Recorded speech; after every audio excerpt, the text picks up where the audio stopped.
Vale Notícias. Meu cybercumprimento aos internautas ligados na Vale Rádio Web. Este momento é de informação. Estamos começando mais um Vale Notícias. Vale Notícias. Redação de estudante alerta para riscos de excesso de agrotóxicos. Eu comecei escrevendo meu texto falando sobre os tropeiros, que em uma comunidade vizinha daqui passavam para beber água, e essa água era extremamente límpida. Hoje em dia está contaminada. Essa é a voz da Fernanda de Souza Fagundes, vencedora da medalha de ouro da Olimpíada de Língua Portuguesa. Ela escreveu um dos 20 melhores textos, selecionados entre os mais de 40 mil inscritos. Com o título O Pão Nosso de Cada Dia Pode Estar Envenenado, ela venceu a competição nacional, alertando sobre os riscos do uso excessivo de agrotóxicos. E a gente foi conversar com ela. Me chamo Fernanda de Souza Fagundes, tenho 17 anos. Eu moro em uma pequena comunidade na zona rural de Rebouças, Paraná. Nessa comunidade onde eu vivo, é muito comum a prática de fumocultura. E eu tive muita vontade de informar mais pessoas sobre os riscos o uso em demasia dos agrotóxicos vem provocando. A Fernanda estudou a vida toda em um colégio público rural, no interior de Rebouças, um município de 14 mil habitantes, no Paraná. Como ela contou, por lá, hoje em dia, o cultivo do fumo, o tabaco, toma conta da paisagem.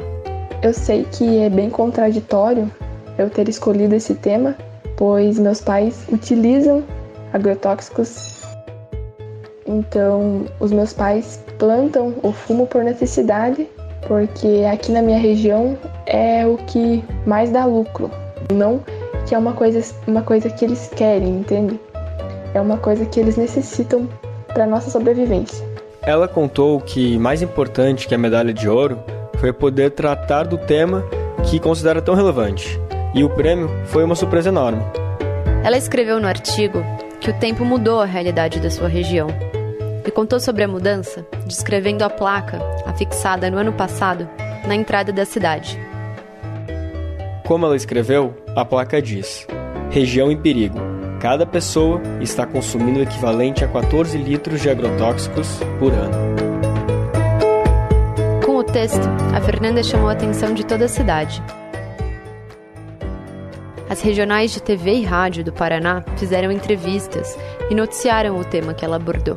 Agora, a escritora quer estudar jornalismo e está procurando possibilidades para cursar a faculdade. O seu artigo integra o compilado dos melhores textos das Olimpíadas e ela se sente agradecida pelo alcance das ideias. Essa é uma produção da Agência Pública e da Repórter Brasil, com distribuição pela Agência Rádio Web. Eu sou Lucas Weber. E eu sou a Clarissa Levi. Até o próximo episódio. Ex-deputado Rogério Marinho assume o Ministério de Desenvolvimento Regional. Marinho era cotado por ter atuado como articulador da reforma da Previdência o ano passado.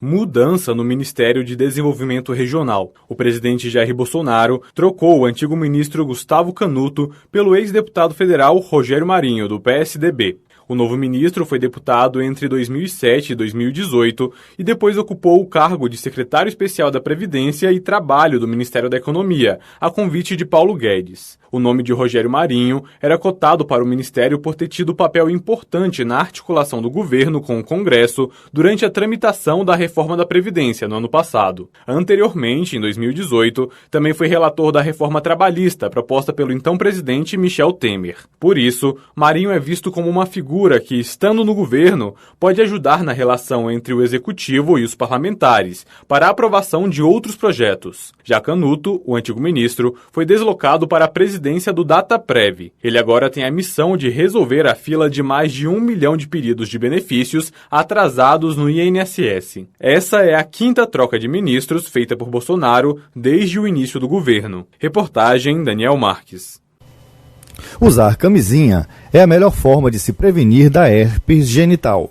Dados da Organização Mundial de Saúde apontam que existe 557 milhões de pessoas no mundo infectadas com herpes genital. Minuto da Saúde.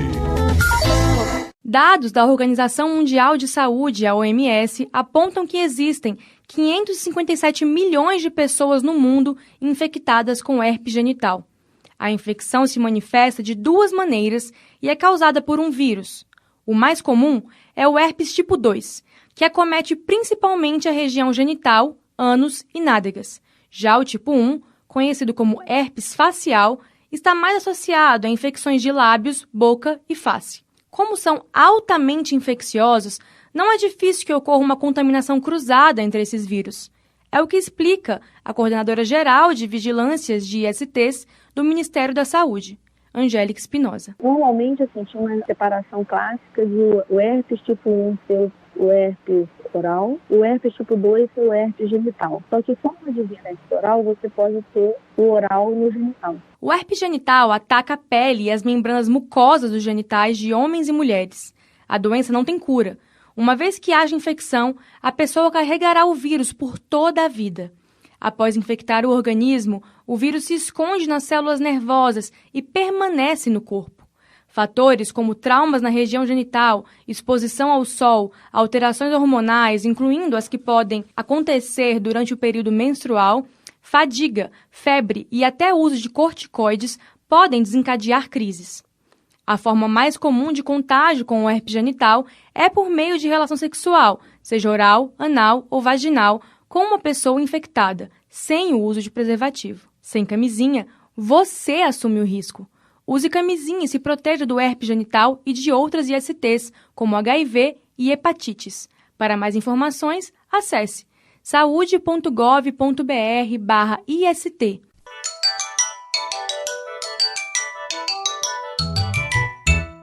Inflação oficial do país recua em janeiro. A queda está relacionada à redução dos preços das carnes. Segundo o IBGE, as carnes contribuíram para uma redução de 0,11 ponto percentual no índice do mês. O Índice Nacional de Preços ao Consumidor Amplo, o IPCA, ficou em 0,21% em janeiro, atingindo a menor taxa para o mês desde o início do Plano Real. O indicador é considerado a inflação oficial do país. Os dados foram divulgados nesta sexta-feira pelo Instituto Brasileiro de Geografia e Estatística, o IBGE. A queda está relacionada principalmente ao recuo nos preços das carnes de 4,03% no mês. Anteriormente, o item tinha sofrido uma alta no valor de 18,06%. Segundo o IBGE, as carnes contribuíram com uma redução de 0,11 ponto percentual no índice do mês. Em dezembro, o IPCA havia ficado em 1,15%. Em 2019, o indicador ficou em 4,31%, acima do centro da meta para o ano, que era de 4,25%. O resultado do ano passado representou a maior inflação anual desde 2016. Para 2020, os economistas do mercado financeiro projetam um IPCA em 3,40%, segundo dados do Boletim Focus, relatório divulgado semanalmente pelo Banco Central. Reportagem Marquesan Araújo. Aviões da FAB podem ajudar cidadãos de outros países a retornarem da China. O presidente Jair Bolsonaro colocou assentos vagos à disposição de outros países. O governo polonês já solicitou uma vaga. O governo brasileiro colocou à disposição de outros países os assentos livres dos aviões que vão até a China buscar brasileiros. As duas aeronaves da Força Aérea saíram na quarta-feira de Brasília e devem trazer 34 pessoas. A ideia é retirar esses cidadãos da cidade de Wuhan, que é o centro da epidemia de coronavírus. Mas, de acordo com o presidente Jair Bolsonaro, o governo da Polônia solicitou uma carona para um cidadão que também está na China. O pedido foi feito porque os aviões brasileiros vão fazer uma escala na capital polonesa Varsóvia antes de vir para o Brasil. De acordo com o presidente, existem cerca de 10 vagas sobrando nos voos que podem ser disponibilizadas para cidadãos de outros países. Antes de pousar em Brasília, as aeronaves também vão passar por Urumqi, na China, Las Palmas, na Espanha e Fortaleza, no Ceará. Reportagem Daniel Marques. Vale Notícias. Infecção sexualmente transmissível pouco conhecida. Contaminação por HTLV pode ocorrer no aleitamento materno. Muitas pessoas acreditam que a contaminação por infecções sexualmente transmissíveis ocorre apenas por meio de relações sexuais. A verdade é que várias dessas doenças, como HTLV, possuem outras formas de transmissão. Algumas ocorrem da mãe infectada para o recém-nascido, principalmente pelo aleitamento materno. Há ainda a possibilidade de contágio pelo sangue infectado, que ocorre geralmente por seringas e agulhas compartilhadas. O ministro da Saúde, Luiz Henrique Mandetta, lembra que depois das mudanças ocorridas no sistema de saúde brasileiro, qualquer pessoa que vá doar ou receber sangue não precisa ficar preocupado com riscos de contaminação por ISTs. Depois da estruturação das hemorredes nacionais, a qualidade da testagem do sangue, a retestagem, a classificação de doadores, hoje, através de transmissão, ela o controle brasileiro é considerado padrão mundial nota 10. A maioria das pessoas infectadas pelo HTLV não apresentam sinais e sintomas durante a vida.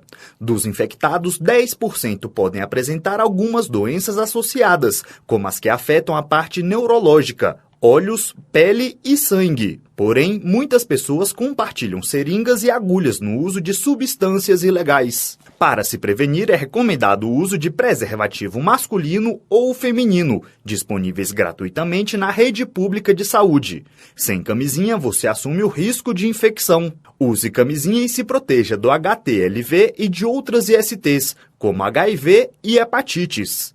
Para mais informações, acesse saude.gov.br/IST.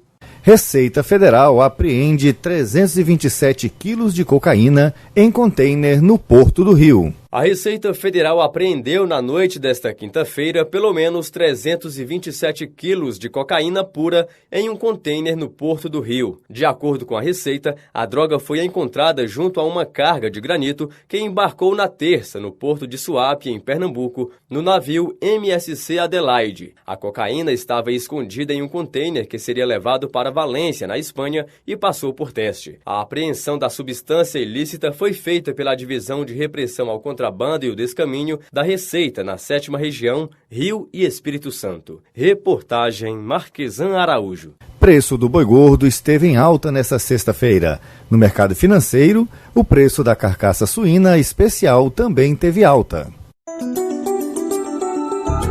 A cotação da arroba do boi gordo começou a sexta-feira com alta de 0,86% no preço e o produto é negociado a R$ 194,50 em São Paulo. Em Goiânia, o produto é vendido à vista a R$ 182. Já em Barretos e Araçatuba, em São Paulo, a arroba é comercializada a R$ 197. O preço do quilo do frango congelado não sofreu variação e o produto é vendido a R$ 4,77. O preço do frango resfriado também não teve variação e a mercadoria é comercializada a R$ 4,74. No mercado financeiro, o preço da carcaça suína especial teve alta de 0,13% e o produto é negociado a R$ 7,55. Em Minas Gerais, o suíno vivo é vendido a R$ 5,48. No Paraná, o produto é comercializado à vista a R$ 4,88. Os valores são do Canal Rural e CPEA. Reportagem Jalila Árabe. E a semana termina com alta no preço do café. No mercado financeiro, o preço da saca de 60 quilos do milho registrou baixa de 0,08% e é negociada a R$ 50,13. A saca de 60 quilos do café arábica termina a semana com alta de 0,60% no preço e é vendida a R$ 458,70 na cidade de São Paulo. O café robusta também apresentou alta de 0,84% no valor e a saca é comercializada a R$ 305,72 para retirada no Espírito Santo. O açúcar cristal apresentou valorização de 0,47% no preço e o produto é vendido a R$ 77,07 em São Paulo. Em Santos, no litoral paulista, o valor da saca de 50 quilos sem impostos subiu 0,44%. E a mercadoria comercializada a R$ 76,94. No mercado financeiro, o preço da saca de 60 quilos do milho registrou baixa de 0,08% que é negociada a R$ 50,13. Em Campinas, em São Paulo, o produto teve queda de 0,68% no valor e a saca é comercializada a R$ 49,35. Em Cascavel, no Paraná, o preço é R$ 44. Em Rondonópolis, no Mato Grosso, o milho é vendido a R$ 43.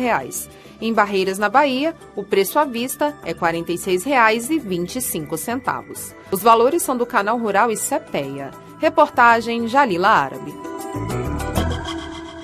Juiz libera mais de 660 milhões apreendidos na Lava Jato para o estado do Rio e União. O dinheiro, segundo o magistrado, é uma forma de restituir os valores saqueados dos cofres públicos em esquema de corrupção, investigado pela Força Tarefa do Ministério Público Federal. O juiz da 7ª Vara Federal Criminal, Marcelo Bretas, autorizou a liberação de mais de 668 milhões de reais pagos por delatores na Lava Jato para o governo do Rio de Janeiro e a União. O dinheiro, segundo o magistrado, é uma forma de restituir os valores saqueados dos cofres públicos em esquema de corrupção investigado pela Força Tarefa do Ministério Público Federal. O pedido para a liberação do valor foi feito pela Procuradoria-Geral do Estado do Rio de Janeiro. Pela decisão do juiz, o governo fluminense ficará com quase 209 milhões de reais, enquanto a União com cerca de 459 milhões. Esta será a primeira vez que a União vai receber recursos da Lava Jato como forma de restituição. O Estado do Rio alegou que os valores depositados pelos delatores não eram alvo de disputa ou questionamento sobre a destinação. Dessa forma, poderiam ser destinados aos entes lesados. Bretas concordou com o argumento e acrescentou que os recursos estavam sofrendo uma diminuição gradual do valor, graças aos efeitos danosos da inflação. Reportagem Marquesan Araújo. Atlético Mineiro perde fora de casa e precisa de goleada na volta para avançar na Sul-Americana. Na Copa do Brasil, o Atlético Goianiense venceu União Rondonópolis e se classificou para a segunda fase da competição.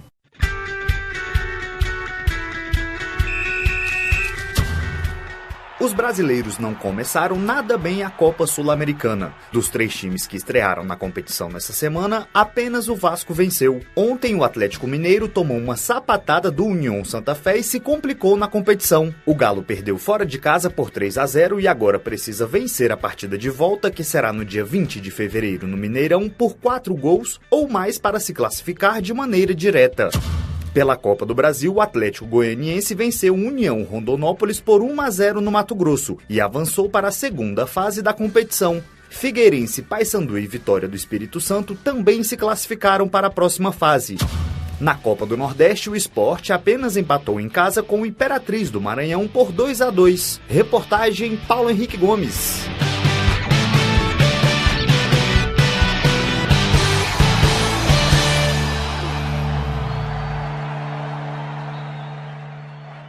Este foi o Vale Notícias desta sexta-feira, com apoio de Interligue na sua rádio através da internet. Vale Rádio Web. Direção de jornalismo Célio Birro. Direção de programação Viomar de Souza. Compartilhe essa ideia. Visite a fanpage Vale Rádio Web no Facebook e compartilhe o link da Play Store com seus amigos. E quem tem celulares iPhone, ouça a rádio pela página www.valeradioweb.online. Obrigado pela audiência e até o próximo Vale Notícias. Vale Notícias.